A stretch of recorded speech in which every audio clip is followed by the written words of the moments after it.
You're now listening to the Engage the Rockies podcast, your go-to podcast for local and state issues concerning Colorado.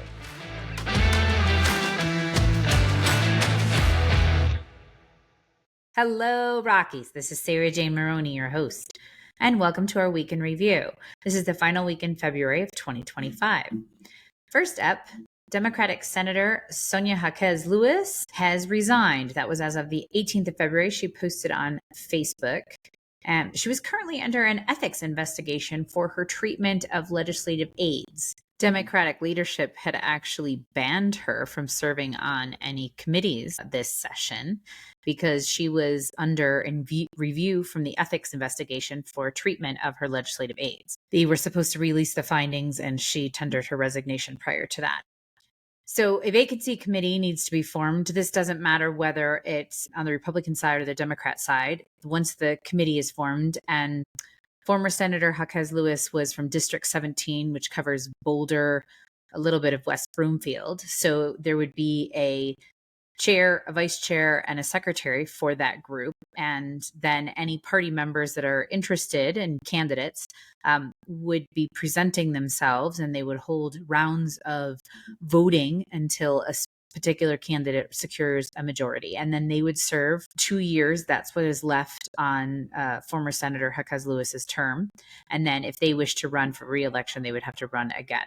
Senate Bill 47 failed to pass the Senate committee on a party line vote of 3-2 on this past Tuesday night.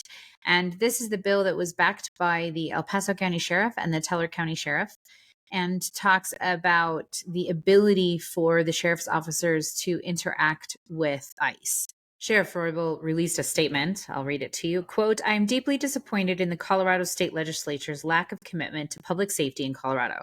To be clear, the ruling and defeat of Senate Bill 47 does not and will not change my officers' engagement with our partners at ICE regarding matters of criminality in the Pikes Peak region. I will continue working to restore the ICE 287 program and continue the fight to unshackle the hands of law enforcement officials in Colorado from the misguided decision of government officials in Denver. El Paso County will continue to work with our ICE partners within the strict confines of Colorado law to hold all criminals, including criminal immigrants, accountable." End quote. We've talked about this many times, but just to make it official, the city ordinance for Colorado Springs about e-bikes has passed, and now e-bikes class 1 are allowed on the TOPS trails. SB 63, officially known as the Library Resource Decision Standards for Public Schools, has passed a major hurdle and cleared the Senate on Wednesday. And this basically dictates to the school districts that they have a specific policy about how books are removed. Craig DeRoche, the president and CEO of the Family Policy Alliance and Foundation, said, quote, "What Coloradans need to understand is too often the first exposure to porn is coming from school libraries, while Netflix, Google, and Facebook are facing huge pressure to remove porn exposure for children. This bill seeks to not only keep it going, but to expand porn access to minors and hide it from parents and school leaders." End quote. The bill's sponsor is Lisa Cutter, who is the Democratic senator from Jefferson County. She disagrees and said that it's all about making sure that we have trust in our educators and librarians. The Denver City Council approved a $2 million contract with a law firm that is going to represent the city during congressional inquiry. The House Oversight and Government Reform Committee announced an investigation into 4 sanctuary cities: Boston, Chicago, New York City, and Denver. And they invited the mayors of each of those cities to testify at a hearing. And the Denver City Council on Tuesday approved a $2 million contract with a law firm to represent the city during this congressional inquiry. The DC law firm of Covington and Burling has appointed Dana Remus to serve as lead attorney, and they have kindly blended their all-attorney rate for $1,000 an hour for all partners and a $595 blended rate for all professional staff. And the law firm also agreed not to charge the city for the first 50 hours. In a January letter to Mayor Johnston, the House Oversight Committee Chairman James Comer, Republican from Kentucky, cited a January 2025 New York Times article defining sanctuary jurisdiction. And it was under Trump's first administration in 2017 where they asked for sanctuary cities to help ICE, U.S. Immigration and Customs Enforcement, to crack down on immigration. And then Mayor Michael Hancock signed an executive order which created a legal defense fund for people threatened with or in removal proceedings, and ordered the Denver Sheriff Department, which operates the city jail, not to seek federal funding that required the department to gather and release information about a person's immigration status. However, it will be Mayor Johnston that has to answer to the House Oversight Committee. Freshman Representative Gabe Evans, who is the Republican for Colorado's 8th Congressional District, was granted permission to sit in for questioning of Mayor Johnston. And as well, Representative Lauren Boebert, who is Colorado's 4th Congressional District representative, is actually a member of the House Oversight Committee, and she will also get a chance to question Mayor Johnston. Let's talk budget. The Colorado state budget has a shortfall of $1.2 billion. And there is a reserve. However, if we don't balance this budget, we will be running out of money by 2029.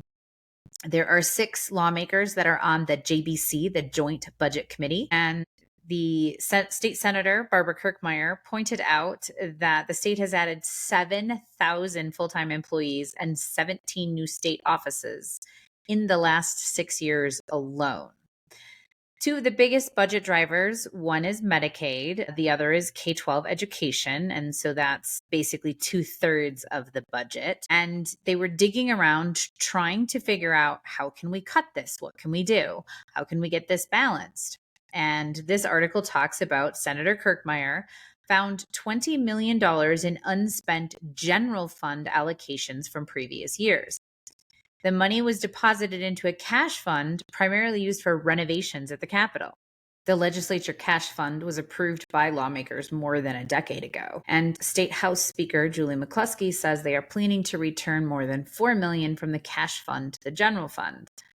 Senator Kirkmeyer says she'd like to see all $20 million in the cash fund returned. However, Speaker McCluskey says that they need to move lawmakers' offices into the Capitol building, and that the estimate for the furniture and renovations is on the high end, and so she expects the actual number to be lower. The chair of the Joint Budget Committee, State Senator Jeff Bridges, says that the state is generating enough revenue to cover expenses, but lawmakers can't tap into all that money because of TABOR, the Taxpayers' Bill of Rights, which caps how much the state can spend to the growth in population plus inflation. Speaking of spending, our final article, President Trump has taken aim at the penny. Caroline Turco, the assistant curator of the Money Museum, which is housed inside the American Numismatic Association, based in Colorado Springs, said that a penny, a 1-cent piece, costs 3.7 cents to make. And there are suggestions that this would help matters because it costs more to make them than it would be to get rid of them. And there would be a rounding up. If something cost 99 cents, it would be rounded up to $1. And if it cost 92 cents, it would be rounded down to 90 cents. However, the nickel is in the same sinking boat and costs 13.8 cents to make the 5-cent piece.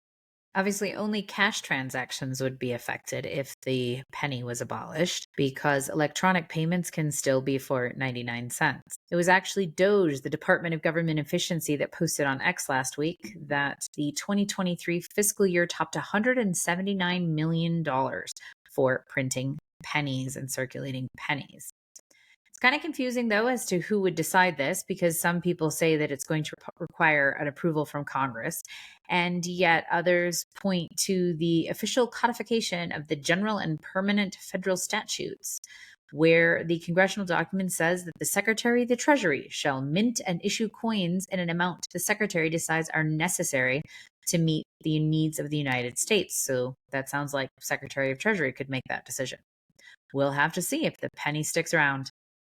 And those are the top stories for the final week in February in 2025. Please like and subscribe. Thanks for joining us. Thank you for listening to the Engage the Rockies podcast, your go-to podcast for local and state issues concerning Colorado.